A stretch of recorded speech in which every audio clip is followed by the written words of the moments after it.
大家晚上好，我们提前30秒开始，也算是提前了一点点。有人说是这个就是说到底是不是比亚迪？直接说是呢，还是稍微有一点点的问题啊？待会儿咱们再具体仔细想。不想高捧范老师，但是范老师给的结论和方向远比他们更有参考性。从拼多多到小米、国产 AI、新能源汽车，不吹不黑。哇，这吹的实在是让我觉得浑身的舒坦哈！感谢吹捧啊！情绪性意识形态判定商业，害人害己。哎呀，这个都说的我不好意思了，点个赞，欢迎。预计今天范哥关于比亚迪的观点跟散某相左，肯定还是有一些差异了。明天我也打算去五棵松看预期实车，不过现场估计会人挤人，应该人不是很多啊，人不是很多。散的那几个经济学名词，绝对是他从统计学这个，那也是做投资的人，像我们这帮做投资的人，他有自己一套这个判定方法啊。这个晚上好啊，晚上好，好。今天呢是要去讲一下这个中国车圈恒大的事情但是呢，今天的内容呢，应该没法讲完整为什么呢？因为可能有一部分实在不太适合在公众频道里讲，所以呢，我准备讲一部分就是尽量的，能讲的讲了，然后还有一些呢，可能明后天放到会员频道里去讲。并不是说那一部分就多么的大逆不道，或者说反贼了，或者是什么样的不会有这样的问题。只是可能那一部分呢，不是那么经得起大众的推敲，而且呢，也不是那么有意思所以呢，可能今天讲其中的一部分，而且这一部分可能会比较长因为今天只有一个故事，就是因为讲的这个内容会比较长一点点。所以呢，今天我们来开始讲这唯一的一个故事。大家好，欢迎收听老范讲故事的 YouTube 频道。今天咱们来讲一讲中国车圈恒大到底是不是比亚迪的问题。真的是一时激起千层浪2025年5月23号，长城汽车的董事长魏建军在与新浪财经 CEO 邓庆旭的访谈中他呢讲了这样的一个话，这个访谈的名字叫做求是中国汽车迈向全球的底气和路径讲了这样的一个访谈。那么其中呢，就讲到了中国汽车产业里边的恒大已经存在了，只不过是没有爆而已。当前纯电动车领域大面积亏损，资本赚得盆满钵满，但是悄然离场，后边留下车企跟产业链的烂摊子。若持续下去，中国汽车工业的产业安全会遭到严重威胁。这个话讲完了以后，为什么叫一时激起千层浪呢？导致车股大跌这所有跟汽车相关的股票都在跌。他这个话呢是5月23号，也就是上周五讲的，周六周日都休息那么24号、25号休息，26号开盘，包括一直到28号这几个交易日，比亚迪 A 股单日暴跌5.93%，后边2个交易日继续跌，最后累计跌了12.3%。比亚迪港股5月26号暴跌8.6%，后边2个交易日累计跌幅15.3%。吉利 A 股跌了6.8%，港股跌了9.2%。赛力斯 A 股跌了4.23%。因为高负债率以及销量疲软，大家在质疑它是不是这个恒大。造车新势力一个也没跑掉，蔚来港股跌了7.99%，小鹏港股跌了8.93%，理想港股跌了4.06%，领跑汽车港股跌了8%。而指数就是所有汽车凑在一起的一些指数，中证汽车指数5月26号到5月28号3天下跌7.8%就是所有汽车股搁在一块 A 股直接蒸发上千亿，港股直接蒸发2000亿港币。宁德时代都赔着跌了4.1%，因为电池都是他们家的。长城自己也没跑掉啊 ，A 股跌了5.52%，港股跌了7.26%。那么大家就开始猜了，这到底是谁呢？当时呢，几个被大家所猜到前面的是，第一个是蔚来，蔚来呢是亏损一直亏，而且越亏越大。再怎么想扭亏为盈，一直还是在亏，没有任何办法。因为这个蔚来实在是干了太多跟汽车没关系的事了，换电池跟汽车其实没有太大关系。然后蔚来所有的这些销售中心里头，2楼3楼都是给蔚来车主感受尊贵的，那你这玩意儿多费钱啊，对吧？然后蔚来好不容易说我出一个廉价车型叫乐道，还跟蔚来不在同一个平台上销售，然后还出现这个销量造假，然后蔚来还去造手机，就是造一大堆跟这个造车没关系的事情。这2天蔚来还在造什么2轮自行车，对吧？那么说你到底行还是不行啊，对吧？虽然你头一个来的，但你也不能这么造进，对吧？所以第一个猜的是蔚来，但是呢，蔚来跟恒大这差着体量呢，对吧？恒大差着2万多亿的债呢，这个蔚来欠的这点账，它有点比不上，对吧？而且恒大是房地产老大，对吧？直接趴菜了，说蔚来，你这个确实很像但是有点实在是这个体量差点。那么第二个大家猜的是谁呢？赛力斯。赛力斯呢是跟华为一起起飞的，2024年是4年来首次盈利，前面都是亏损的连续亏了4年了，而且盈利的钱也不是很多，前面累计亏损了98亿人民币，2024年的利润是59亿人民币，就是你还是欠着钱的。资产负债率87.38%这个你这个也不是很健康是不是你而且现在呢，跟华为的这个关注度分散了，对吧？华为原来就只有问界，后来呢是什么问界、尊界、享界什么一大堆界，然后再加上华为车必优的分拆，对吧？那么现在到底是还卖你的问界卖的怎么样不知道了，对吧？销量也受到了一定的影响，但是呢，问界现在有一点干的比较好，就是它卖高端车卖的比较好问界的这个 M8、M9什么这些高端车卖的利润还是比较高的。而且问界还有一个问题是什么呢？它在跟华为车必优的这种分拆的过程中，以及问界品牌的分拆过程中，还在不停的向华为输血，对吧？这个是问界大家质疑它的一个原因，就是你跟华为便宜，到底挣着了没挣着最后还得把钱都弄回去。因为最早这个问界品牌是属于华为的那最后说不，你要属于赛力斯了。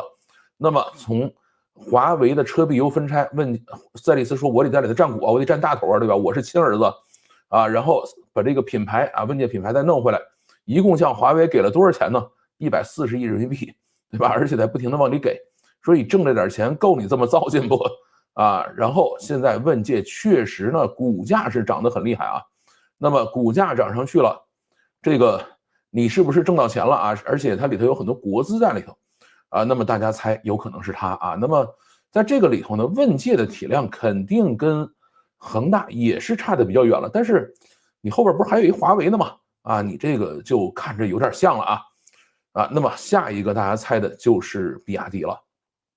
比亚迪呢跟恒大其实有一点是差异比较大的，就是比亚迪一直都在盈利跟恒大不一样，恒大呢是很长时间都在亏损，对吧？但是比亚迪的这个资产负债率是非常高的也是80%多。这个呢被说过很多次了，从年初就一堆人在那指着他说说比亚迪你资产负债率这么高怎么办？然后比亚迪的股价呢也确确实实在涨就像魏建军讲的似的，就是说你这个资本把钱都赚走了赚走了钱跑了。那么所谓资本把钱赚走了跑了，这个人是谁呢？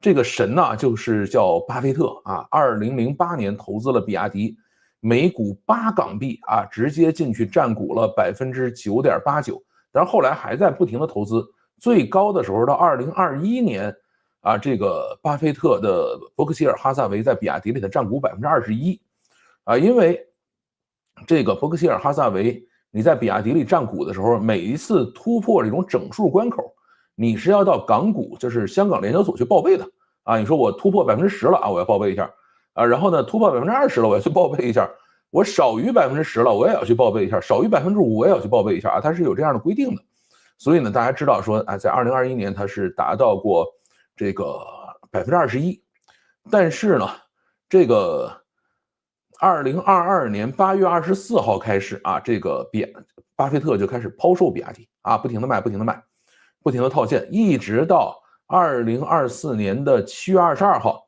伯克希尔哈撒韦最新递交到香港联交所的文件显示，其持有的比亚迪的股份只剩下4.95%了，就是低于5%嘛，又报备了一次啊，所以露馅了。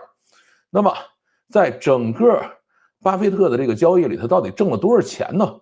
你想他买的时候是8港币啊，这个2025年的这个5月份啊，最高价，比亚迪的股价是517.8亿，应该是570，哎，不对，我看一下这个啊，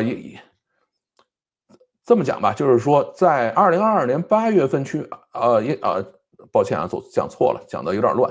2025年5月啊，最高点的股价是460港币啊，从8港币买的到460港币。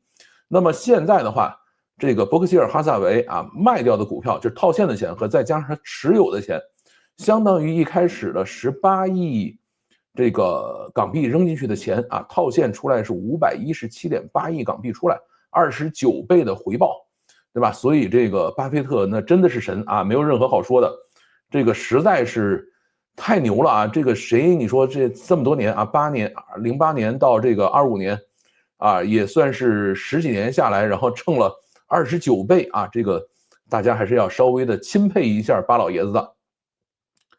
那么这个事情呢都不敢点名，特别是赛力斯跟比亚迪啊，谁也不敢说他们啊，因为呢你说了赛力斯，那背后就肯定是华为嘛，说了比亚迪啊，这个也是有问题的。但是呢，在这1个礼拜的时间里头，你像这个从26号，因为股价在跌嘛，这个肯定会有人出来骂街的，对吧？这1个礼拜里头，大家就开始小心的试探，很多的人都出来去录视频去讲东西，但是呢，也不敢点他们的名字，就是说，我们来讲讲恒大是怎么回事啊？符合什么样的条件呢？就叫恒大了，对吧？恒大有哪些的特点啊？都是这样去尝试了以后呢，发现了一个很有趣的问题。什么呢？就是这些视频没有被删掉啊，也没有被封禁，哎，所以在这样的一个情况下，说哦，有可能这个事儿是能说的啊。在这个魏建军的这一次的放炮里头啊，魏建军其实比较喜欢放炮，他呢不指名道姓，反而杀伤力更强，对吧？很多车企就要出来自证清白啊，对吧？要出来晒自己家的现金储备，说我们家有钱。我们死不了，请放心买车，因为现在最害怕的是什么？就是你买到这个车了以后，车企倒闭了，对吧？没有人维护了，那这个事儿就废了嘛。所以赶快要出来去说，哎，我们家是有钱的啊，我们家现金还比较多。比亚迪呢想出来辟谣都没地儿使劲儿，人家没说是你上来跳着说我不是这事儿，这不是此地无银三百两吗？所以这个事儿也很麻烦，对吧？那么比亚迪呢只能通过一些隐喻的方式来进行反击。那这个反击呢就很弱，对吧？先上来讲啊，鬼吹灯了啊，这个里头有鬼啊，然后呢讲狗咬人了啊，这个魏建军你就是条恶狗啊，你是这个恶意咬人，然后呢还去讲说你玩不起可以别玩嘛，你不要老上来捣乱行不行？对吧？这就是比亚迪做出的这种相对来说比较无力的回击。但是说比亚迪能不能做出一些有力的回击呢？也可以啊，对吧？比亚迪也出来晒现金啊，你看我现金储备1549亿人民币。有的是钱，对吧？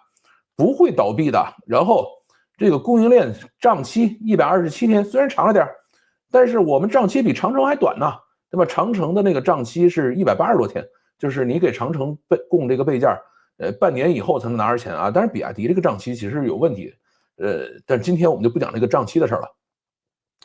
然后其他的一些老板啊，也赶快出来立人设啊，比如说吉利的李书福啊，赶快出来立人设。说汽车是要有技术积累的，没有技术积累是走不长的。然后他说了啊，我们这个吉利的这个技术积累是怎么弄的？我们也不是说自己研发，我们真金白银花钱买的，对吧？他出去买沃尔沃，买很多的这个车企，我买了好多核心技术回来，然后也培养了很多的技术人才，谁造车都上我这儿挖人来，那赶快出来立这个人设。因为呢，吉利的银河系列现在在新能源车里头也算是立起来了啊，这个。大家觉得，哎，你也很厉害。现在呢，舆论是没有被压下去，这1个礼拜继续在发酵。那么在这个过程中，首先我们要确定是谁呢？就是魏建军所指的恒大到底是谁啊？以及最后这个恒大到底是谁啊？首先要确定啊，魏建军所说的恒大就是比亚迪啊，没有任何其他的这个可说的。因为魏建军跟比亚迪之间的恩怨，那真的是源远流长啊。这个别人怎么猜不重要啊，这个魏建军指的一定是他。咱们列个时间表吧。2023年4月11号，长城向生态环境部等3部门递交举报材料，指控比亚迪秦 Plus DM-i、宋 Plus DM-i 这个排放不达标啊，这个不是使用的高压油箱。什么意思？就是这种混动车啊，如果你在这个油箱是使用的我们汽油车这种普通的油箱啊，是不行的。因为为什么呢？就是你汽油装在里头以后，很长时间你是不烧的，在烧电池，那么这个过程中呢，汽油就会挥发掉。只有使用高压油箱，才能够保证说你是排放达标的，是没有问题的。那么在这块呢，比亚迪就出来回应了，说长城送检的车辆是有问题的，没有完成3000公里的磨合啊，所以他们那个排放呢确实是超标了啊。像我们完成3000公里磨合了以后，没毛病啊，而且比亚迪的车呢，采用了冷凝技术，就是你挥发出去的汽油，我重新把它凝结回来了，而且呢，采用了比较特殊的混动模式切换专利。意思是什么呢？就是我电车开一会儿以后啊，我会把这个漏出来的这些汽油蒸汽呢，打到发动机里把它烧一会儿啊，我会自动的把那发动机点着了，然后让它把这个汽油烧掉，是可以去替代这个高压油箱的。我不用高压油箱，我也可以这个排放达标啊，他是讲了这样的一个话。但是呢，比亚迪出口的所有车厢啊，比亚迪出口的所有车型使用的都是高压油箱啊，只有国内的才是普通油箱，因为差一个高压油箱差几万块钱的啊，这个挺贵的那玩意儿。然后，比亚迪在这一次举报之后，逐步将国内的销售车型也都换成了高压油箱啊，这个就是第一次。然后2024年5月26号，比亚迪秦 Pro 啊，比亚迪宋 Pro DM-i 冠军降价2万。那么魏建军又出来放炮了，说有些产品从20-30万降到12-13万，不可能保证质量，无限度的逼供应商降价，这个事儿是不对的。那么比亚迪就出了很著名的牌桌论啊，就是说有人打牌啊，有人把牌打出来了，你能跟就跟，跟不上就过吧，对吧？别上来玩不起嘛，对吧？这就是比亚迪的一个回应方式。到2024年8月7号，魏建军提议对全行业进行审计，主动提出长城作为第一个审计对象，你可以先审我，费用由长城来出，他要维护行业秩序，也同时发布了中国汽车行业发展需要遵守规则、遵循规律的白皮书，列举行业乱象，例如排放造假、数据作弊，并暗示长压油箱的这个事件是典型案例啊。针对的就是比亚迪啊，因其超低成本能力被质疑依赖供应链压价和技术妥协。比亚迪当时的回应是什么？就是说我是成本控制源于垂直整合，绝对没有偷工减料啊，是我控制好，你没的本事啊，是你的问题。这是8月7号。然后也有人上来说了，说你长城算老几啊，对吧？你凭什么给别人做审计啊？现在呢都是上市公司，比亚迪也是上市公司，年年都审计，对吧？当然，另外一方面，恒大也年年审计，最后不也照样爆雷了吗？啊，那么这个审计这件事呢，啊，也只能是一个立人设的事情了。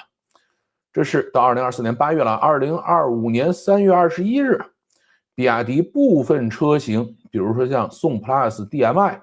被车主投诉车架生锈、设计材料选择和防腐工艺等问题。那么魏建军又跑出来了，说生锈压根儿就不是工艺问题，而是设计缺陷和良心问题。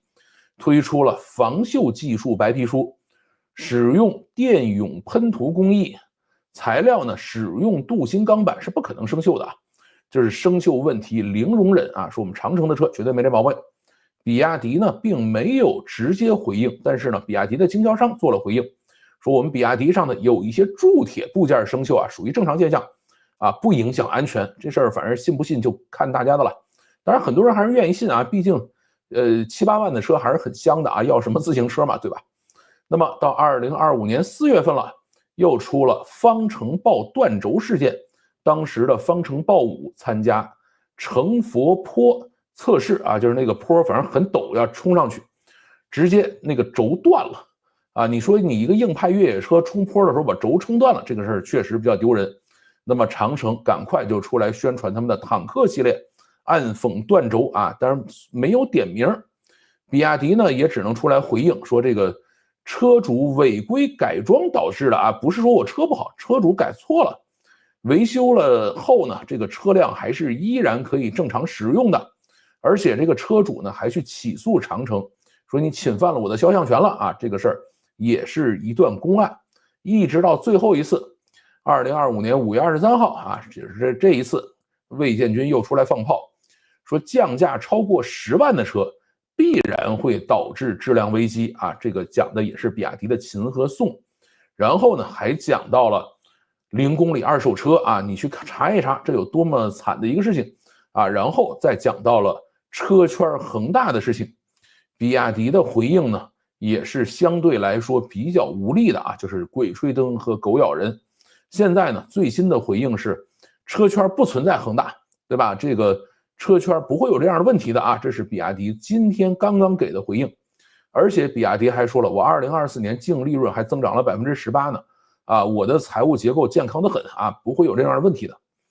那么魏建军为啥一直盯着比亚迪啊？第一个是，比亚迪在很多的层面上通过价格战确实给了他们巨大的压力啊。另外一个的话，现在车圈呢实际上都在立人设啊。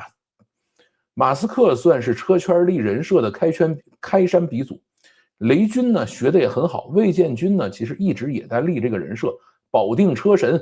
对吧？雷军也要到魏建军到河北去跟他学这玩意儿怎么弄去，对吧？大家也是要一起来去捧这个场的，所以魏建军也在立他的人设。那他就是一个啊莽撞人也好，或者说一个耿直的人也好啊，说我就是车圈里头的这个人啊，我就相信工程技术这些东西啊，硬道理，我不相信你这些啊20万降到这个10几万，甚至降到7、8万，你还敢卖原来那个车啊？这个我不信。那么他就立这么个人设。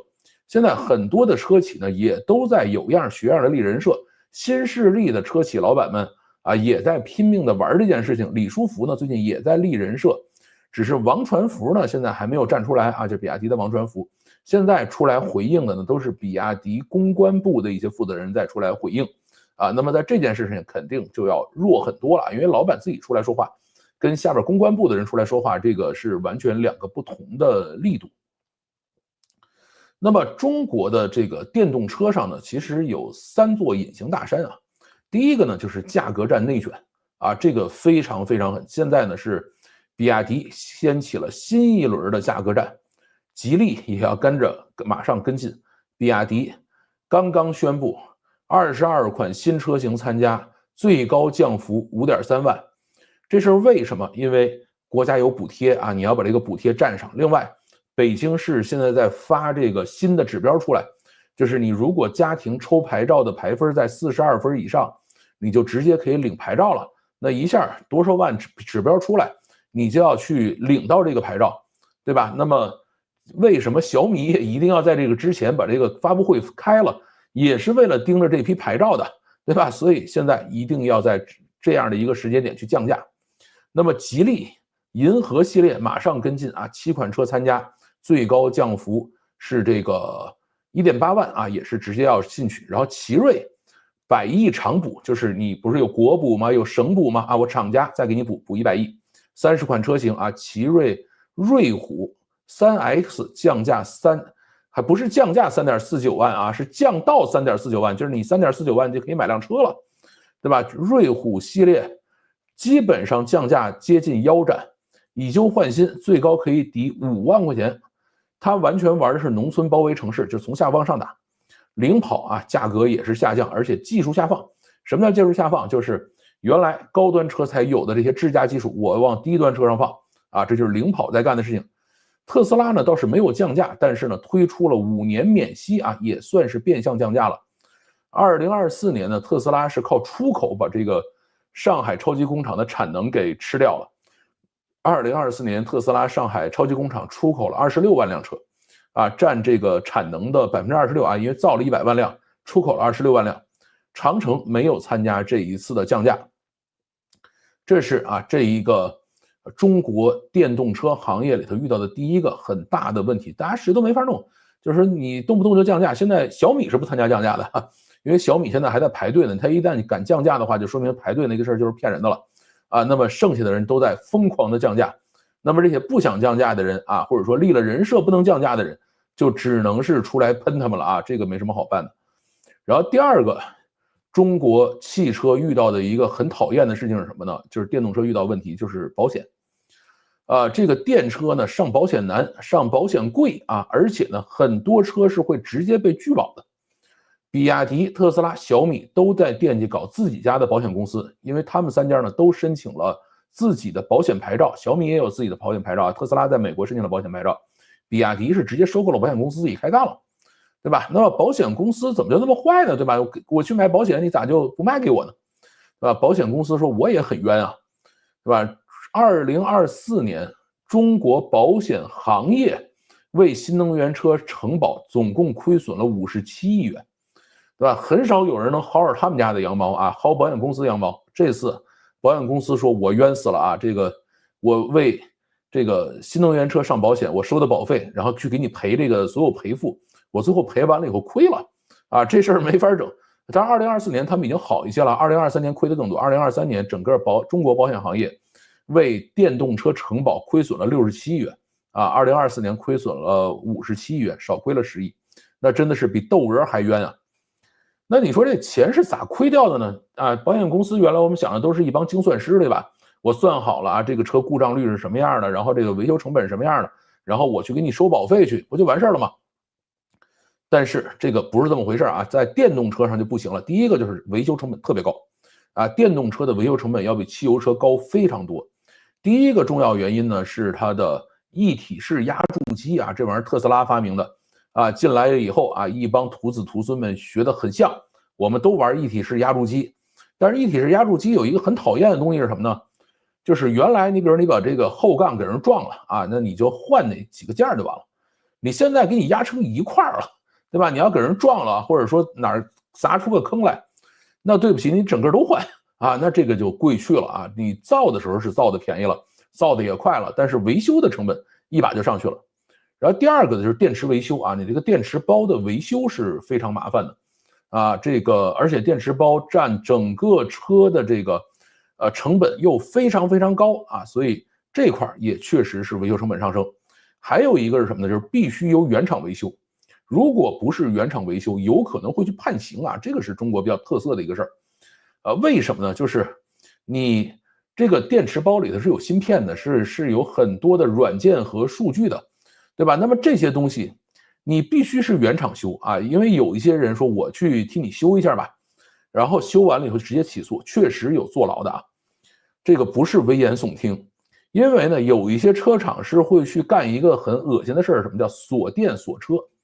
有一些车呢会在这个车辆行驶一定里程以后锁续航原来你比如说续航是500公里，然后呢你已经开了10万公里了我就给你把这个续航锁到这个300公里你又开了10万公里了，我给你把续航锁到这个100公里他是这么来干这个活的，就跟 iPhone 干的一个事情是一样的。iPhone 干类似这种事情，后来是被欧盟给起诉了嘛，然后才把这个东西解开的。但是呢，中国车厂就是这么干的，甚至还有一个最绝的车厂是谁呢？东风风行他们呢造了一个车叫雷霆630 Pro， 这个车型会在行驶31万公里之后，直接把车锁掉，不许开了，对吧？你说我车买了你买了你车电池是我买的吗？是，但是我凭什么开了31万公里以后，你就彻底给我锁了，不让我使了呢？反正他们就是这么干了。那么如果有维修师傅上去把这数改了这个我给你把电池上来的这个计数器给你改掉，行不行呢？这个呢叫破坏计算机信息系统罪中国是有这个罪的。现在呢应该是有这么1、2个维修师傅已经进去坐牢了，踩缝纫机去了。所以这个也是很讨厌的这个但是你说你必须回原厂修的话，那它的配件、它的各种的价格，因为你没有竞争了嘛，那就会很贵啊，所以它维修成本很高。然后第三个这个原因是什么呢？就是第二个原因是什么呢？就是它的出险概率很高啊，就是为什么会出险概率高呢？第一个，电车跑得快特别是起步快，那么确实发生事故的可能性就比较高。然后还有一个原因是什么呢？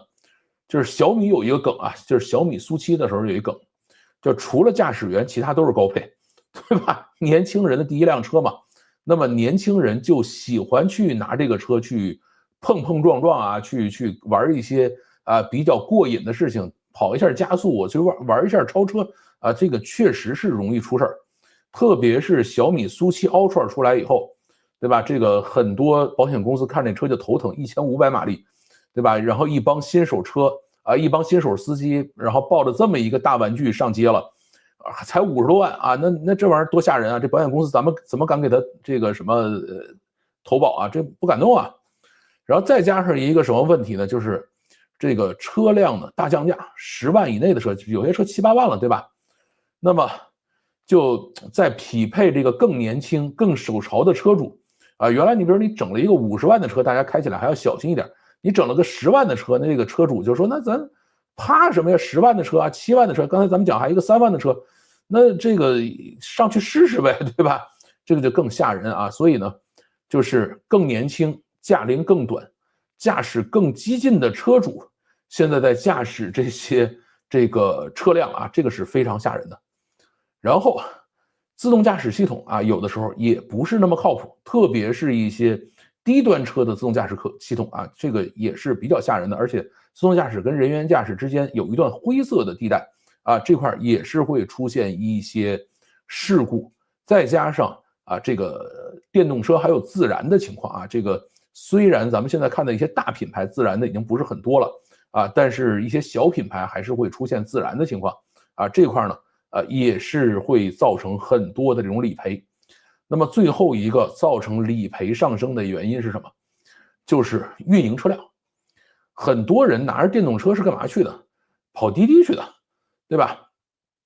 电车跑滴滴的最大好处是什么？就是它的成本比油车低因为你充电嘛你不需要烧那么多油确实是省钱，而且它也不怎么保养嘛，也不需要换机油机滤，对吧？然后这些东西通通都没有，火花塞什么都没有所以它确实是相对来说要这个更经济实惠一些。而且呢，电车比如说在上海这样的地方还比较容易上牌子，你要想弄个油车在上海上牌子还很麻烦，你弄个电车在上海就直接可以拿到牌子了，对吧？电车现在买着也比油车要便宜，所以呢，很多人在去拿电车跑滴滴。现在呢，导致什么？电车如果你在上海一年开了2万公里，直接拒保，明年保险公司不上保了你交多少钱，保险公司不理你了。北京、广东这些地方你如果一年开了3万公里，直接拒保不保了。然后电车或者叫新能源网约车的赔付率高达121%，因为你天天在街上跑嘛，就经常会出事儿，就是你一年里头总得出那么几次事情，对吧？一旦保险公司发现你这个车辆存在运营的情况，即使你说我没跑多少公里，照样拒保。因为现在在滴滴里头还有一个东西叫什么？叫顺风车，就是我并不是职业司机我只是上下班的时候捎个人。如果你在这个期间出现了理赔出现了事故，然后在这个运营情况顺风车的这个事儿被记录下来了，直接拒保明年不给你上保险了这个是现在保险公司在面对这些电车的时候采用的一些措施。所以保险对于这个叫做电车来说也是两头都很头疼这个保险公司也很讨厌他们，然后电车也很烦，因为你上不了保险，它这个车没法上路对吧？所以大家都很烦。那么第三个问题是什么？就是这个0公里二手车。所谓0公里二手车什么东西呢？现在呢有一种车叫包牌包税车辆就是你买的时候这个牌给你上好了税都给你交完了，然后你拿到这个车呢要比你正常从 4S 店里买出来的要便宜。这个呢其实是一个数据造假，就是你号称说我卖了多少辆车了卖了这个几百万辆车还是几十万辆车这个就是大量的数据造假。其实呢做的叫库存转移原来应该在我库里放着，或者呢在这个 4S 店啊，在这些经销商手里边放着，因为这个车啊，你在经销商手里头没有上牌、没有上保险之前，都不算把车卖了啊。你说我从工厂里拿出来，这事不算。你要想去登记，说我这个上险量多少、上牌量多少，大家登记的是这东西。那怎么办呢？大家又要看啊，说这个到底谁卖的多，谁卖的少啊？那就要看这个上牌量嘛，就给你做这个0公里二手车啊，我直接从这个车间里出来，甚至说我的车在生产线上呢，还没下生产线呢，我就已经把手续都办完了，这车算卖掉了，对吧？就搞这些事情，它其实做的叫数据转移或者叫库存转移的一个动作。而且呢，还有一些0公里二手车是干嘛呢？是做这个平行出口的。原来有一个词儿叫平行进口车，什么意思呢？就是我们比如说今天想买一辆进口车啊，我们应该怎么办呢？找这个，比如说奔驰吧，我其实想买辆奔驰啊，然后呢，我应该去找奔驰在中国的授权代理商啊，他呢去进口了奔驰的车进来，我从他手里买一辆车回来，对吧？应该这样走的。但是呢，还有一种方式是什么呢？就是天津啊，还有像山东一些港口城市呢，他们会在没有授权的情况下啊，直接从外边买这个旧的二手车进来，实际上也都是国外上好牌的这个二手车，因为你直接买新车没上过牌的这个是不允许的啊，因为这个国内的这些代理商也会要求说我是独家代理啊，你不能把这个车再卖给别人，也是有这样的这种保护性协议的啊，所以呢，他们会去买这些二手车回来，进到国内的这个仓库里边去，然后我们到那儿再去买这个车，就会变得便宜很多啊，这叫平行进口车。现在呢，还有叫平行出口车，也是一样的道理啊，就是说它先变成0公里二手车，然后呢再把这些车拉到全世界各地去卖去，还便宜，对吧？它比正常的通过这个授权出口的这个口岸出去的车还要便宜一些，而且有很多国家它是没有允许中国去出口车辆，比如美国啊，它没有允许说你可以出口车辆到美国来，但是呢，你说哎，我买了辆二手车拉回来了。或者说我是个美国人啊，我到中国买了辆车，然后呢，这是我自己的财产，我把它拉回来，这个事都是可以的。比如说福特的 CEO 就在中国买了辆小米苏7给拉回去了，对吧？我自己花钱买的嘛，然后我自己出运费，我给它弄回去，你不能剥夺我的财产嘛，这个也不算正常进口，对吧？那么这个也是存在的，所以现在0公里二手车有一部分是在做平行出口，然后0公里二手车还干了一个比较过分的事儿是什么呢？就是骗取国家和各省的政府补贴，对吧？当然省里说了，说我们现在要发补贴啊，发完了以后，这个就算我们省有 GDP 了，我们把车卖了，我们的车厂也救活了啊，然后这个以旧换新啊，我都把这个国家政策执行了。那你要做0公里二手车呢，我就可以把这个补贴全都给你骗到手啊，民众买不了这么多车嘛，那我就给你做，然后把这个补贴骗到手，这个对于国家来说是比较难以忍受的啊，这个有点过分了。而且呢，它会造成一些系统性的金融风险啊，因为0公里二手车其实不是跟车有关的事儿，它完完全全是个金融工具。现在呢，山东省有一家25家连锁店的比亚迪经销商直接爆雷跑路了，对吧？因为不停的压货，你必须要买这些车嘛，然后哪怕你是玩这个0公里二手车没问题，你都得给我买走啊，买完了以后，你后边比亚迪说我降价了，对吧？你0公里二手车这些车商，我买完了以后啊，拿到了补贴，拿到了所有这些东西，我还占了银行的钱，我还要还利息。结果那头车厂说我从头上给你降价了，那这些连锁店或者这些经销商就只能是爆雷跑路啊，没有任何办法。现在有一堆买了比亚迪，在山东买了比亚迪的人，现在不知道该怎么办了啊，各种承诺的东西没人管了，对吧？然后比亚迪出来也说这个是他们自己盲目扩张啊，跟我没关系，我们很健康啊，这个。所以这个里头会带有一定的金融风险啊。那么现在呢，整个中国的汽车产业，特别是新能源车产业，库存压力是非常非常巨大，包括比亚迪自己的库存压力也是非常巨大的啊。中国现在的库存车辆有多少？350万辆啊。这350万辆车里头有多少是电动车呢？大概210多万辆，接近220万辆车是电动车。那么这些没有上牌的，这个就算是库存车，上了牌了。就算是0公里二手车，所以这个0公里二手车还没有统计在这个库存这个里头啊。这个新能源车200多万辆车里头是没算这些这个0公里二手车的。那么到底有多少0公里二手车这事儿，现在谁也不知道啊，没有统计。那么0公里二手车这个雷是要爆的，而且马上就要爆，因为厂家降价这个东西一定会爆雷。现在呢，这些零公里二手车的这个经营者、这些车商们都疯了啊！现在疯狂的在这个抖音上发这个视频，说你上我这儿来买吧，我保证这东西是好的，1公里都没跑过，跟厂里出来的车是一模一样的，而且我卖的还比它还便宜，还这个包牌包税，你还不用再去那个上牌上税了，我手续都给你做完了啊！你只要是在我这儿买车，我就马上给你把车送去啊！现在在疯狂甩卖自己手里的车。所以这是一个金融产品啊，抵押品降价了。现在的情况是，对于金融品来说，这个抵押品降价意味着什么？大家自己去猜就好了。现在呢，这个大家在猜谁是汽车圈恒大这个事情，风向在发生转变，反复试探以后啊，甚至有些视频已经点出名字来了，但是呢都没有被删除，都没有被屏蔽，很多的细节开始在挖出来啊，特别是零公里二手车的很多细节都在挖出来。而且商务部直接点名了，商务部说我要约谈这些零公里二手车的这个车企。现在呢有2家车企去了啊，一个是比亚迪，一个是东风，啊，约谈了他们2家。那么这个里头到底是谁？大家能够猜得到啊，应该就是比亚迪。然后其他的是二手车的这些车商，圆通国贸、山东华通啊，这些二手车车商也跑去被约谈了啊。然后线上交易平台，一个是抖音，一个是瓜子二手车。一起被约谈了，还有2个行业协会，中国汽车工业协会、中国汽车流通协会，一起被商务部叫走了。当然了，还有一个出来此地无银三百两的啊，就是东风啊，比亚迪之外就东风啊。东风说了，这个不是约谈啊，我没有被叫去，这个是主动报名的啊，我报名去的啊，不是约谈啊。这个他们主要是想引导这个二手车怎么出口啊，这个讲了这么个话。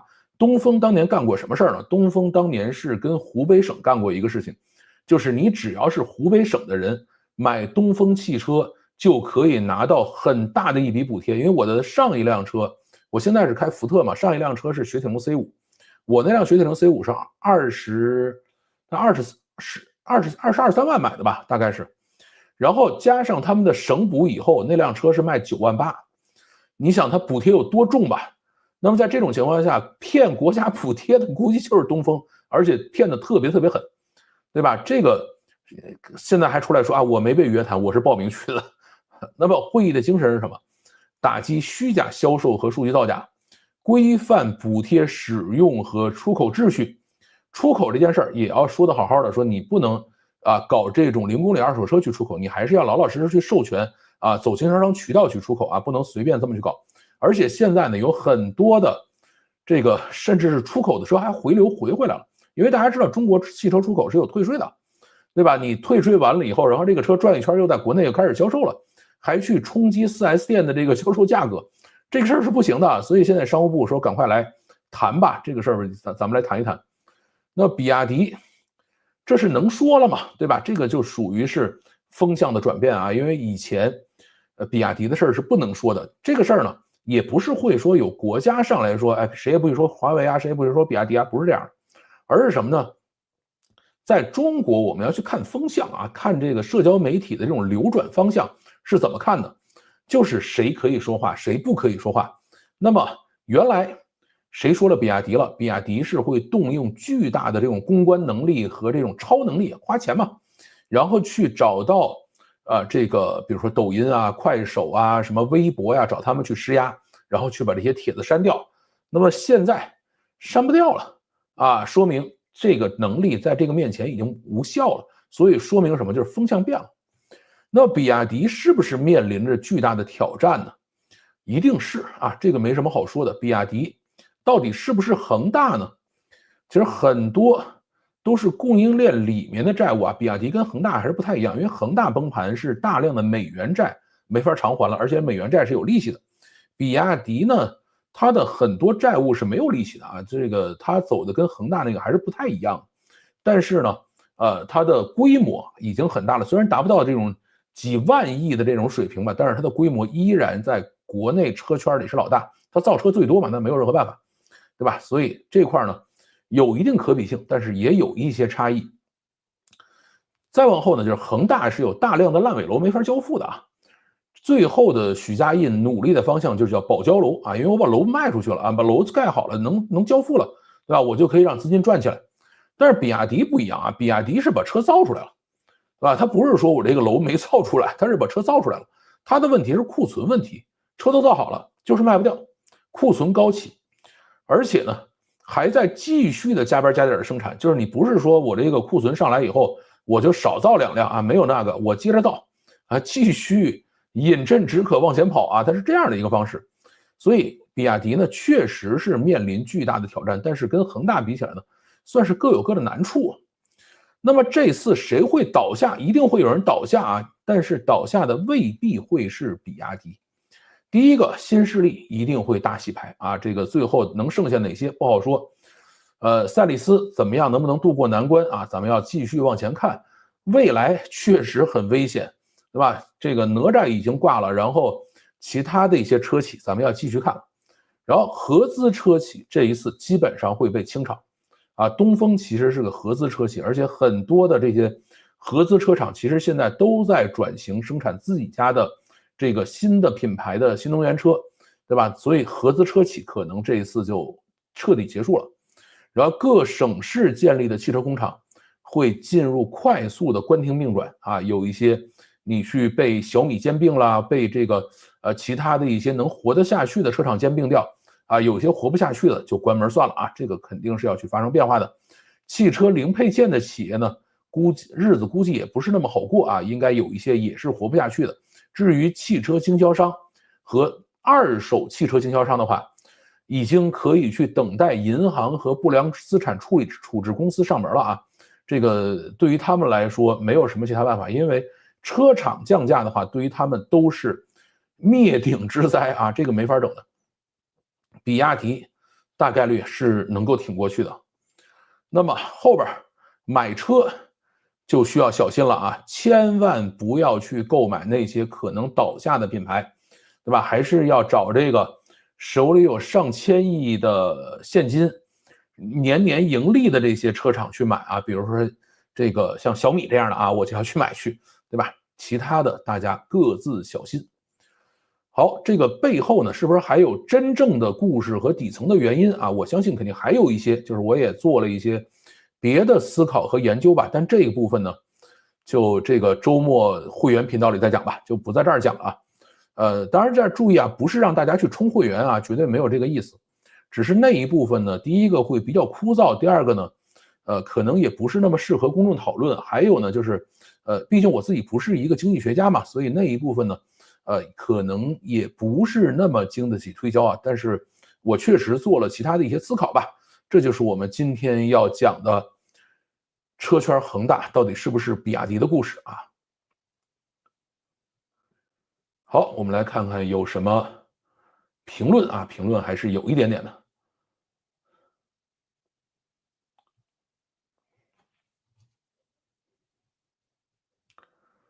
啊，等着听老范分析啊，没问题。这个听到这儿，大家感觉如何？老范们能不能开个会员直播？可以啊，开过的。这个不行就周末开吧，讲讲迪链应该没事啊。这个迪链就只能到会员频道里去讲了。大家好，先赞后看啊，对，先赞后看，对。我更信巴菲特，看股神还持有多少比亚迪？因为他最后到2024年已经到4.9几了，就是说他已经低于5%了，再往后减持就不需要再公告了。所以现在到底持有多少我们不知道。你确实没事啊，鸿茅119那个忘了，这个那个现在已经不一样了啊，这个，所以我告诉你，我也看了风向嘛，我等着跌的差不多抄底呢啊，这个，你自己小心吧。抖音上面猜的都是比亚迪，是的，所以他这些视频都没删，那我也就斗胆到 YouTube 上来胡说八道一下呗。来了点赞啊，欢迎。跑完步回来啊，这个跟大家周末好，对，你也周末好。好久不见啊，觉得老范瘦了啊？没瘦，还是原来那个样子。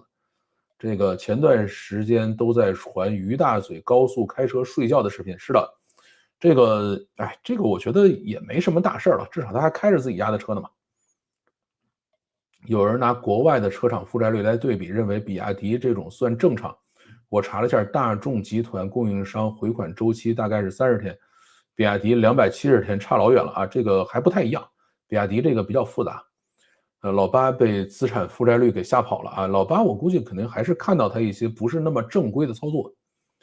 我1月份买的上汽别克的车子说有长补，3、4个月能到啊，现在还没到账啊？长补还不是马上就发？上汽的资金也很紧张嘛。我觉得这些叫做什么呢？这些合资车厂后边都很麻烦。比亚迪的利润有很多是放高利贷，对这个也要等到这个周末再讲。老范好，又赶上直播了啊，欢迎。对股票打击很大，绝对的。是卡了吗？没有啊，我这儿好好的，没卡。对，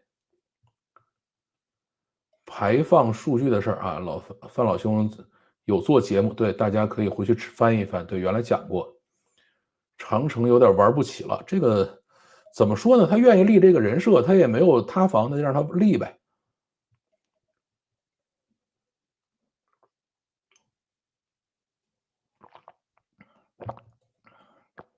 电子产品的产品成本周期定律已经进入汽车了。过去10年，汽车从分布式系统已经进入了特斯拉的3板块。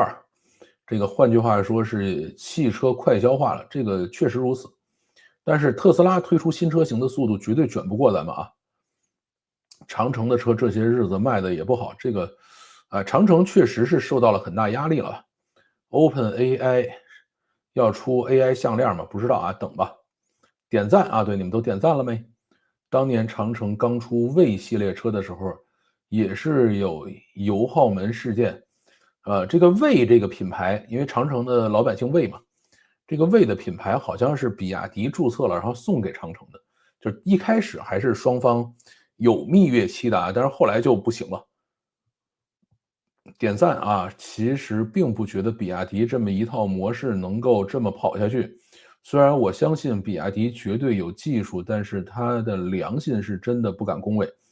我也很怀疑，如此多的雷点，真的能够一直维持它的销量吗？现在问题就是不知道它的销量有多少是真，多少是假啊。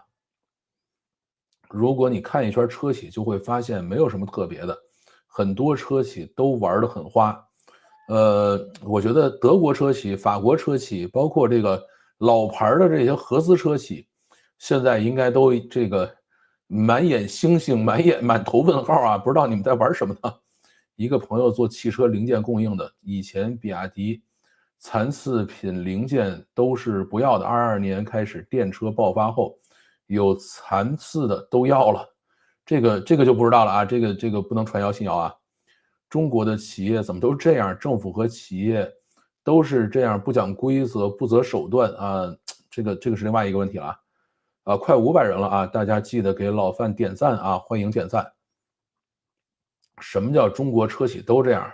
少从这儿带节奏，德国、日本的干净到哪儿去啊？这个，他们的法律还是更严格一些啊，这个是真的啊。咱们呢？确实有车企不规矩，但也不能说都这样。万一有个别干净的呢？这个是不是比我们干净？这另外一说啊。但是他们也有他们的问题。你比如说，我举个例子吧，德国车企，他们呢就把上海生产的汽车啊，然后拉到德国去重新换标，然后当成德国生产的在欧洲销售，对吧？这个事儿他们也干。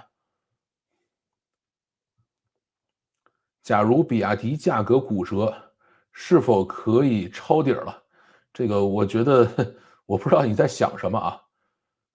听说卢比奥要求中美人才脱钩，美国对中国人才闭关锁国。这个我现在没有看到原始的报道啊，因为我现在看的都是抖音报道，所以我不知道这个到底是怎么规定的。你自己跪着啊，还别带着我们啊，这个咱们就不研究了。比烂大法好啊，咱们不能比烂啊。这个现在360左右，这个估计还能跌到350左右。这个比亚迪的股票，反正你们自己看啊，赚了是你们自己的，亏了也别找我啊。一般的企业，你敢喊最省油、最快、最安全，严重违反广告法，可是华为和比亚迪喊的就没事儿。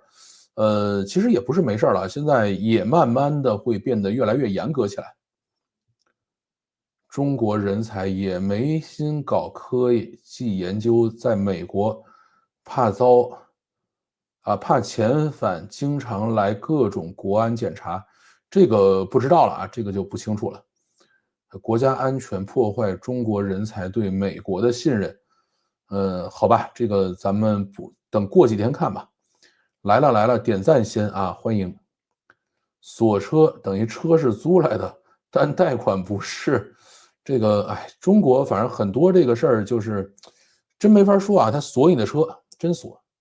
而且这最近还有一个是深蓝还是哪么一个品牌，在你的车上放广告，而且是开机必须看车机上的全屏广告。这个广告是什么呢？就是你如果已经买了我们的车了，你坐他车嘛，一定是车主嘛，说我给你一优惠啊，你现在再买第二辆，我给你一便宜。然后一帮人就疯了，说你疯了吧？我买的车，你给我放广告，你不给我交钱，然后你还告诉我是傻瓜，对吧？我再买这车还更便宜了，我原来买你这车我是傻瓜。然后一帮人就开始骂呀，骂完了以后，这个 CEO 就赶快出来道歉，说：“哎呀，实在对不起啊，这个是我自己没想到，我们出了这样的一个优惠，结果我发现有好多人不知道，然后我就跟那个下边人说了，说你看下边人都不知道，你们怎么工作没做到家呢？对吧？然后下边人就简单粗暴的做了一个开机广告，然后这个 CEO 道歉完了就把这广告删了啊，删完了以后的迷之操作就来了，他们马上更改了车辆使用的用户隐私条款。”说我有权给你推广告，有权给你推优惠，有权给你推其他东西。如果你不同意的话，对不起，你的汽车 APP， 因为我们使用这些智能车是要有 APP 的，就打不开了。你必须是以访客形式来使用这辆车，牛吧，对吧？所以中国买的电车到底是谁的不知道。电车确实把性能车门槛下降太多了啊，这个是真的。维修师傅坐牢啊，不会踩缝纫机了，继续修车那就不知道了。尊记 S800 发布会正在 YouTube 上直播啊，那这个挺好的啊。当时许家印登上天安门城楼的时候，也没人敢说恒大，对呀。所以现在说风向在变呢。前几天看他们保险公司默认把79800的比亚迪秦视为网约车。想投保就必须全保，7万的车险就11000啊，这很正常啊。你像我上一个车40多万的车吧，那车险也不到1万块钱，7、8千块钱。出租车里程数经常就50、100万啊，他不管你这个，现在就是你一年跑到2万公里、3万公里就拒保了。比亚迪偏置碰撞。测试故意给主驾加厚钢板，副驾没变啊，典型的应试思维，极尽可能的减少成本。对，比亚迪的这个成本降低是，你说它里面有技术没有？有啊，肯定是有很多技术来去降低成本的，但是依然能够保持质量和安全性嘛？这个就不好说了啊。3年内烧了10几家 4S 店，这个哎。反正比亚迪的 4S 店也是不那么好干吧，只要有利于电动车行业发展，这些都不是问题。这个部分回头再讲吧。回了一趟北京啊，过一段没有油管的日子啊，赶快回来补课啊，这个有好多课需要补嘞，管得太严啊，不利于科技进步。但是你管得太松呢，也有其他的问题。0公里二手车，如果实锤规模较大，整个电车供应链、金融都要崩，资本故事肯定没法圆啊！这个量肯定是非常非常大的，这个没有任何问题。巴菲特还持有比亚迪5%啊，应该没有5%了，就是他上一次上去汇报的是4.94%，再往下减持是不需要再汇报的。这个你看到的这个数据就是2024年他们向香港联交所交的那个就是重大持股的变更文件。保时捷在国内的经销体系也是类似的，但保时捷还好了，你卖不掉就算了呗。包括奔驰什么的，现在都在疯狂的去裁减经销商，说我不跟你玩了，对吧？反正你也卖不了这么多车，就算了。还不是比亚迪自己这种压榨劳动力和供应商疯狂内卷造成的，不值得同情啊！这个今天我还看到一个特别逗的视频啊，因为从明天开始就是端午节了嘛，说比亚迪端午节发的礼品是什么啊？1听可乐2只粽子啊，大家算了一下，大概是8块钱人民币。啊，现在有很多人在讲说，如果一个公司不善待自己的员工的话，他们家的产品啊，大家谨慎使用了。来晚了啊，是不晚。这个变相侵吞国有资产啊，这个一方面叫变相侵吞国有资产，另外一方面呢，是帮助各省市去完成他们的 GDP 指标。其实好多他们自己也知道啊，这个睁一只眼闭一只眼，如果你完不成的话，这个事儿也有问题。湖北是东风的大本营啊，武汉实验是这样的，所以把东风拎去呢，估计就是这样的一个事情。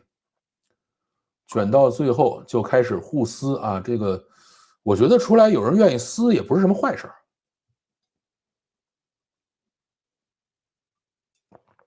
对，点了赞去追了啊。好，比亚迪的供应链金融相当于原本付给供应商的钱啊，变成高利贷贷给供应商啊，这部分还要更复杂一些。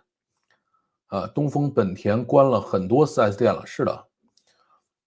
但是呢，很多 4S 店现在也在找，说我能不能去给这个华为去做呀？能不能去给这个别的去做呀？你像我去小米的这个门店啊，因为现在电车就不要 4S 店，电车就是我要门店，我要卖就行了，因为它不需要修这个车，就是修的车会少修的店会少很多。小米的话，我就问了，我说你这车哪儿修啊？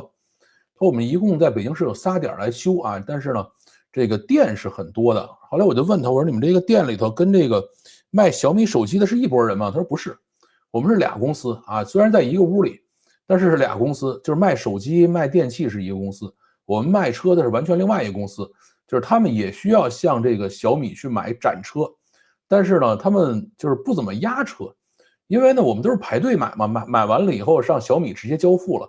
它跟比亚迪的这个供应商还不一样，比亚迪是你需要压货的。这个包括东风啊，什么都需要压货，小米的店就不需要压货，就是我们只管来分这个提成就完了。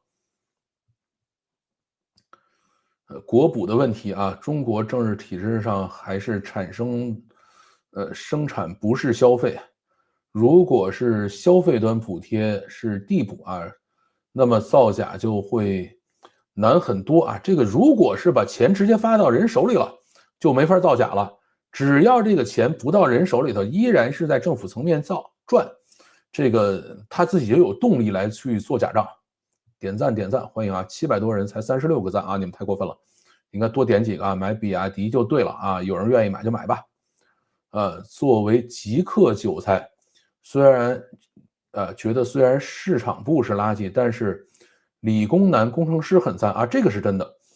因为我原来有一个哥们儿就是买的极客001，说这个车真的是工程师之车。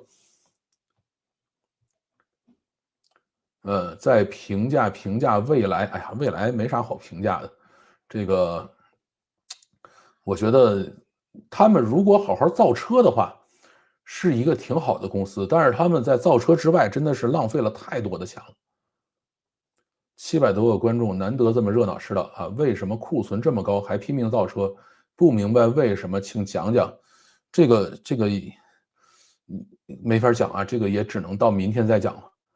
比亚迪在日本开了61家门店，还投放电视广告，目前日本销售了100多台，这个其实要比这个销售的要多得多啊，这个不是只卖了100多台，现在据说比亚迪已经在日本打开了市场。修理还坐牢，是的啊，你违反人家规定，你给人把这个锁的里程解开了，就叫破坏计算机信息系统罪啊。看新闻，比亚迪巴西啊，对，巴西在搞，然后土耳其在搞，匈牙利在搞，他在匈牙利建了一个厂，工厂只能扩产不能缩产，所以库存解决不了，就只能是往上堆啊，这个没有任何办法。马斯克要离开政坛重返公司了，特斯拉销量下滑这么严重，马斯克能救回来吗？其实你就想吧，马斯克离开白宫。然后呢，他还要专门带着儿子去这个特朗普的办公室，特朗普还要陪他一起去做这个表演，就是要赶快把马斯克的这些公司拉起来，我相信是可以的啊。看新闻，比亚迪巴西事件啊，巴西事件是那个算是对工人特别这个什么特别苛刻嘛，啊，现在被巴西政府给罚了嘛，这个是知道的。今天冲不了1000啊，这个有这么多人已经很好了。比亚迪有什么技术啊？比亚迪技术还是非常高的啊，就是你能把一个车造到7万多块钱啊，而且这个车还是有汽油机、有电池、有电动机，什么都塞在一块儿，还能上街跑啊，而且至少能够通过各种测试吧，没有上街就趴菜，挺难的啊，对吧？至于其他的安不安全是另外一个问题，但是它这个车能跑，还挺老大个了。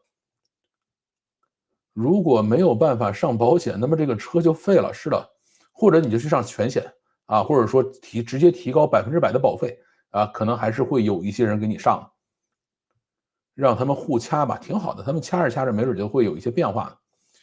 是不是要参考这轮经济周期，先伤害高端还是低端呢？经济周期是另外一个问题啊，这个问题太复杂了。下个月高考了，给直播间里的考生建议：一，高考不要丢笔，可以用到大4毕业；二，十几天先别吃那个黄焖鸡米饭了，上了大学，炸鸡、烤鸡、烧鸡、鸡公煲都快把我吃成黄鼠狼了。三，切记什么 cos 90分，这个你这个是什么情况？这是？好吧，我们先预祝高考的同学们啊，这个高考顺利吧。我相信应该这儿没有这个要去参加高考的人听我节目啊，如果有的话，还是好好回去复习功课啊。这个好像去年高考的时候有人坐在这儿听节目来着，今年应该不会有了。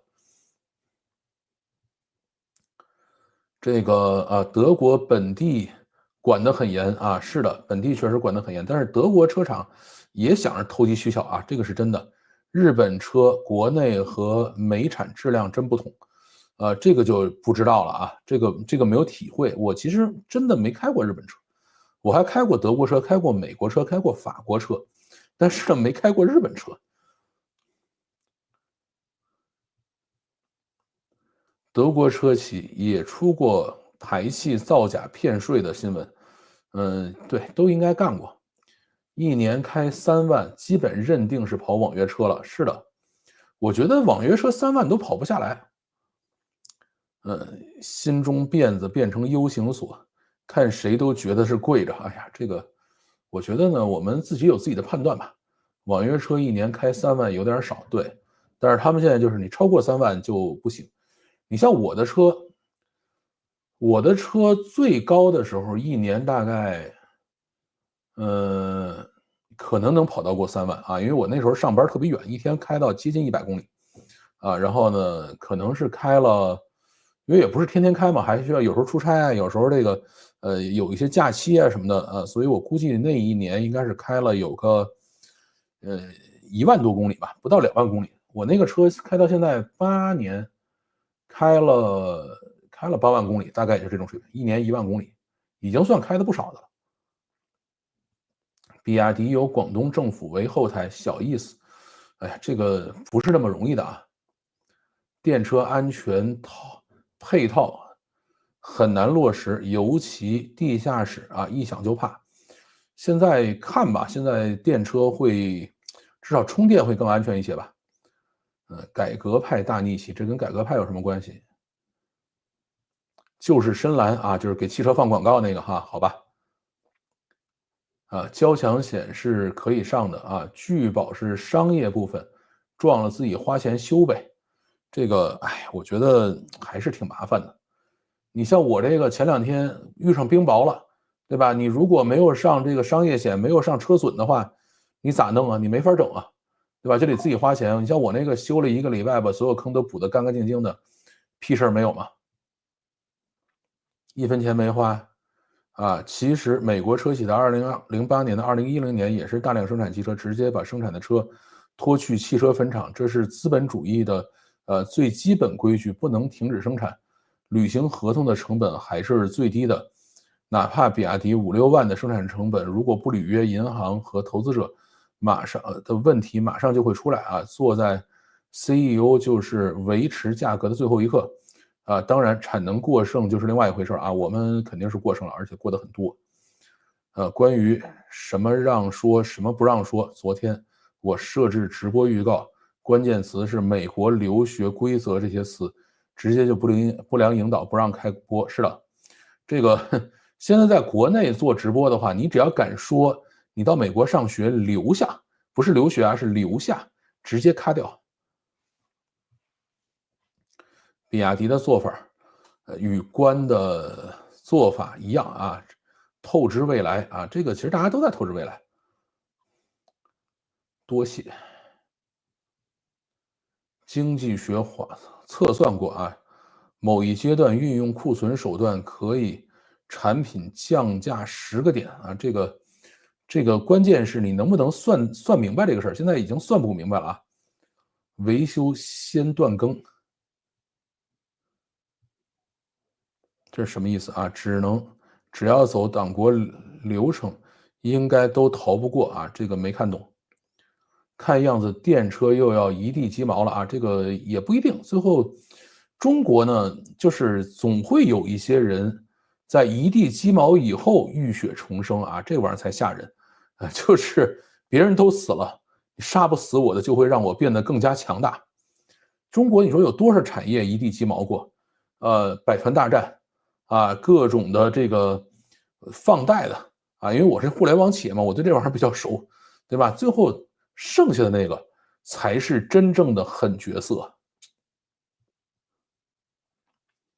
所以买德国的可能也难保。是的，你如果是你买一汽大众什么的，最后也不好弄啊。不光东风本田，我常去保养的广东本田 4S 店也关了。是的，你像我买的福特，我那个 4S 店已经搬了，就我这7、8年关了4次了，就是每次关完了以后，他就把资质卖给别人，每次关完了就把资质卖给别人。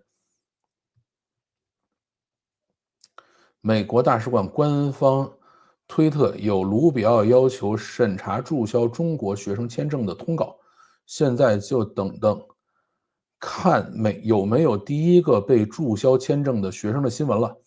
这种我估计注销完了以后，你可以起诉他，起诉完了以后，没准美国政府还会败诉，因为这个前面就是好几次了，就是关于学生签证的这个事情。未来一直都能融到钱，也挺牛的啊！这个就是大家还是相信他到最后1分钟能够活过来呗。卢比奥还要更新对华所有签证的审查方法，不知道今年10年签能不能续签？对啊，我还没去续呢，我这个看来要开始去续这个了。所以奔驰可能还不如丰田国货缺斤少两的。奔驰国产车确实配件跟国外不一样啊，就很多在海外的奔驰使用铝制的地方，在国内都是铁的，因为他们拿一个磁铁去试过。奔驰是在北京产的。比亚迪具有汽车之外的很多产业优势，它采用其他产业的利润补充电动车，开打价格战没毛病，卷死你们。这个比亚迪呢，确实做很多事情，但是就是它只是可能比别人能够多活一点，但是你到最后呢，也未必能够有最后一口气。我的理解是，提炼就是把一辆车转3次，可能不止。国补这事儿，单单从消费者角度绕过地补，也并不是太难的事情，至少在狗东亲测可以。对的，我记得去年还有一个朋友跟我讲，他说他在北京，然后跑到内蒙还是跑到什么地方去买特斯拉 Model Y，然后享受了当地的省补，对吧？然后还把车开回来，回北京上了牌子，这个就是当地也愿意让你干这个事儿。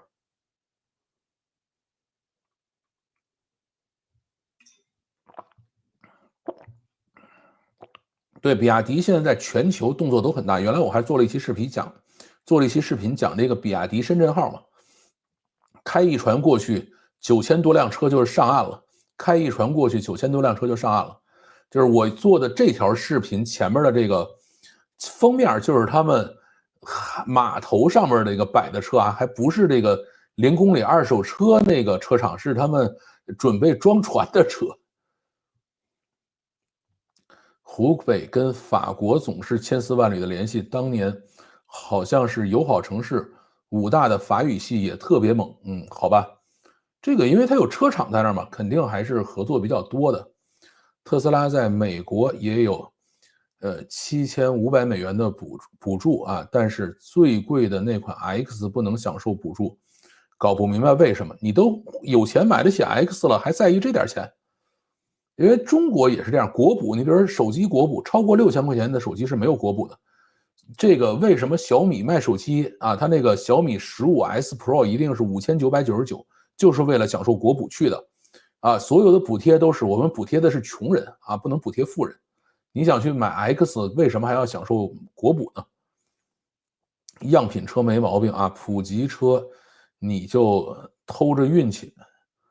这个偷着运气吧，这什么意思？没看懂啊。这个，比亚迪在日本虽然可能定卖的，超过100啊，但是肯定销售疲弱。日本本地受欢迎的车型很固定，不是比亚迪车型。我觉得啊，你们不用去研究说日本人到底喜欢什么车型，就是当他把一个车放在这儿，然后反复的去花钱去推广，然后这个车质量也还可以啊，你一定要相信比亚迪送到日本的车绝对是质量很好的啊，没有任何问题的啊，而且这个车还极其便宜的时候，这个慢慢的会侵蚀日本市场的啊，没有那么快。刚刚谈高考的那个是不是小贩的小号？不是。这个说到维修的问题，其实国内车企的做法类似美国的农业最大供应商就是绿标 John Deere，国内不知道什么时候会推出，这个修理权限是吧？消费者这个维修权，这个现在在普及这个事情，但是还很难。比亚迪在日本的宣发力度不小，还找了长泽雅美做广告。长泽雅美是谁啊？电车就买特斯拉啊，特斯拉这个还是不错的。说小范的号啊，脑洞有点意思啊。是的，小范应该还在路上溜达呢。我一年15000啊，工作日上下班开。是，那你这个工作日工作的地方也距离很远啊。把钱都花在文宣宏伟叙事上啊，这个比亚迪还是确实造了很多车的啊。4年10万公里，这个非常多。这个我估计出去玩会有啊，像我们这种也不怎么出去玩的就少。澳洲背包客的都市传说，开不坏的丰田一车传3代啊。丰田确实是这个比较好开啊。还有一个什么，就是丰田好修。丰田最大的传说就是好修。但是你要找这个电车，特别像特斯拉这种一体压铸的车，还是像小米、比亚迪，现在好多车也是一体压铸的，这种车就没法修。去看 Lynx TV 卖车就看出一二，比亚迪观众根本就是小众，主要还是在日中国人买的啊，这个你要耐心。比亚迪真跟广东政府没什么关系，广东政府的亲儿子是广汽集团啊，这个才是真的。长城主要是对外就是改革派的啊，这个没听说过。来啊，我来说一句，紫红色老会员发话，你们要不充个会员，不要去转发、点赞、吆喝一点，吆喝一下啊，来点人气一波啊，是这样。今天也就是氛围组不算，这个还是等你赶快回国啊，回来以后咱们吃饭聊天。比亚迪是深圳特区政府的，哎呀，比亚迪肯定也是很多政府都跟他们有关系啊。敢说比亚迪律师喊你啊，比亚迪现在哪有空找我呀？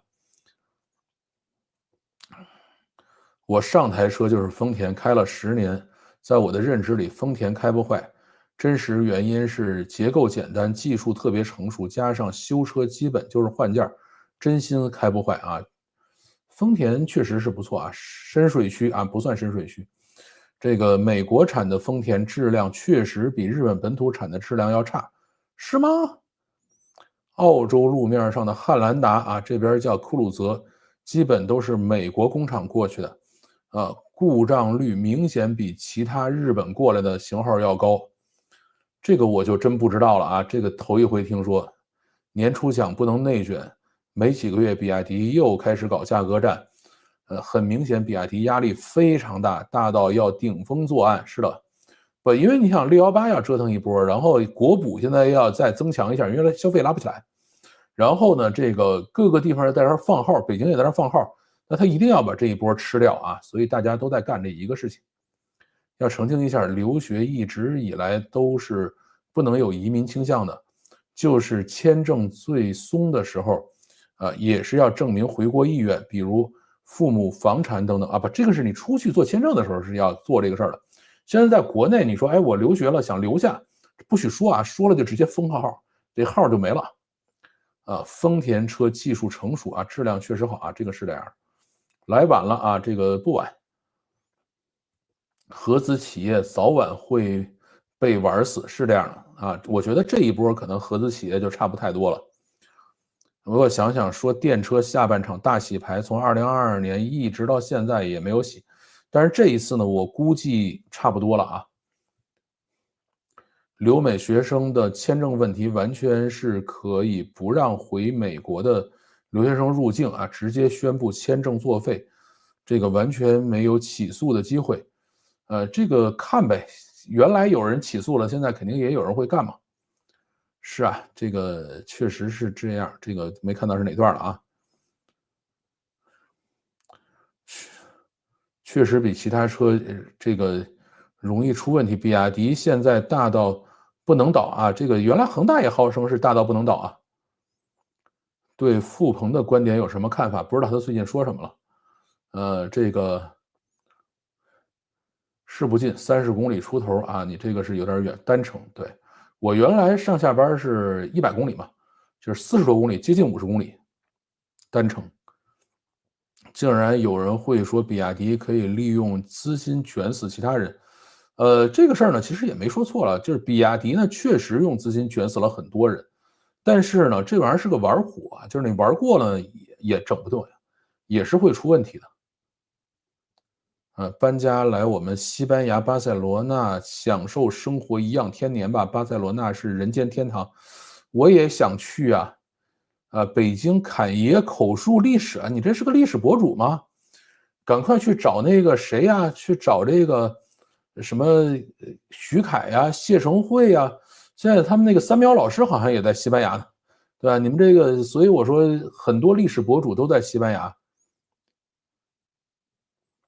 丰田非常多品牌零件，还很便宜，对啊。丰田在国内是 Momenta 的大股东啊，就是做这个无人驾驶汽车的 Momenta。我就是没钱买 X，想补一补，这个没钱就买 Y 吧。今天人不少哦，是的，今天人是稍微有一点点多。比亚迪冲销量是不是主要为了国家补贴？这个真不是这样啊，这个销量的问题跟这个速度的问题，我们就不在这儿讨论了。开特斯拉后，其他车没兴趣了，好吧？清库存、回款、屏障，拿补贴冲销量，这个反正你一旦跑起来是不能停的。比亚迪全国有多少工厂？对，它工厂非常非常多，所以各地政府跟它都有关系。美产日本车貌似比日本产的差，不是标准问题，是品控。美国人和日本人哪儿能比精细度啊？从吃的就能看出来。我觉得日本人米饭配面条配饺子也没看他吃的有多精细啊。哎，这看过了。比亚迪提供多少就业就也没用啊，涉金融和国有资产，这个他涉的东西还有很多啊，这个就咱们回头再讲。特斯拉钱不够，还是看三啊，三我觉得买 Y 吧，三基本上就是 Y 铺路的，就是 Y 起来以后，三的销量基本上就没人理了。比亚迪还是不是还有电动轻轨吗？比亚迪乱七八糟东西多去了。你的 Y07准备多少钱买保险？Y07我看这个因为现在车价没下来呢，不知道啊。苏期的话，他们有人上的保险大概是第一年好像是6000多啊，第二年好像是5000多。我觉得咱们这些大爷大妈有认知偏见，比亚迪针对的是年轻人第一辆车，他们的受众是海外14至18岁的年轻人。最近有个英国朋友老白男说自己儿子16岁，这个发疯了，就想在英国买辆比亚迪海运回美国。他在接受媒介都是抖音。英美的年轻人其实已经逃不出抖音的手心了。是的，他们天天看 TikTok。小米的品质也有玉盆曲线吧？那一上市就卖的是不是有风险啊？不用担心。请问你的小米提车了吗？没提啊，我把原来的车退了，准备定预期呢。这个现在比亚迪还要小心，如果国内自己的经销商或者财务直接跑路去 SEC 举报啊，这个他没有 SEC，他没在美国上市，他是港股跟 A 股上市的，所以这些地方他还是摁得住的啊。比亚迪目前是不会倒的，政府也不会让它倒。我觉得它会脱层皮吧，这个具体看了。我当年学物理课程的时候才知道库存真心可怕啊！学物流课程的时候是的，回头想想，厨子之所以能够只长苹果，清库存大师的能力一定是不可忽视的原因，绝对的。提姆库克就是一个供应链管理大师啊。我预期23、24万起啊，这个耐心等呗。比亚迪有 ADR， 这是什么东西？塔主，这话我一点也不同意。我还是40岁的年轻人。对啊，我也是年轻人啊，我是最年轻的。你像这个雷军做的年轻人的第一辆 SUV， 我就准备去冲呢。我一直都很年轻啊，明年提车不是要交一笔购置税啊？应该不会。刚才听老范说退苏期，对吧？苏期退了啊，是真的，5000块钱的定金没有了，所以现在准备再冲进去买预期。这个直播平台国内有没有？我们只在这里直播，咱在这儿哪说哪算啊？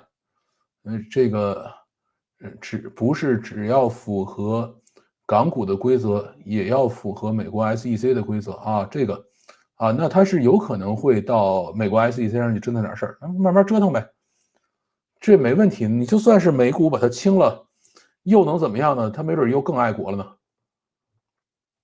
库存管理是生产制造业永恒的痛，所以为什么产能过剩会那么可怕？因为崩的不是一家工厂，它这个崩的多去了啊！日系车几乎没库存，特别是丰田退钱老爽快了，退完钱感觉销售如释重负一样，怕不能给我按时交车。丰田是真正的库存管理大师，就是他所有的零配件的库存管理都巨好。换预期还要损失5000定金，对，因为你苏期定了没要嘛，所以那5000就没有了。专门开发一个去库存的 AI，这个没那么容易啊，这个库存管理真没那么容易。叫老范在大陆平台直播，是不是希望这个也没有啊？就是你在大陆平台直播的话，就是需要重新练习啊。像我现在这个嘴，经常说着说着未必有把门了，所以咱就老老实实在这儿讲就完事儿了。好啊，咱们差不多就到这里。今天呢，咱们这个讲到这儿啊，讲的一半，然后呢，剩下一半会员频道里头可能还有个20分钟吧，然后呢，再去讲一讲一些深层原因，为什么现在要去做这个事情，以及为什么现在没人理他了啊，然后有可能会怎么去处理和影响哪些更深层次的东西吧。那个呢，就当我是痴人说梦就好了。好，看还有2条啊，后面吉利也跟着降价，对，吉利现在也在整这个事情。换成别的啊，这个小米就，我没有这个小米，反正是这个事儿是你只要是原来那个车不要就要退钱啊，这个叫损失定金。前面这个中国手机除了苹果之外的其他所有进口手机全都干掉了。然后还出口，然后把他们在海外的市场也都干掉了，所以现在就是中国汽车了啊，大概就是这样的一个状态。好啊，今天就讲到这里，感谢大家收听，咱们粽子节快乐，再见。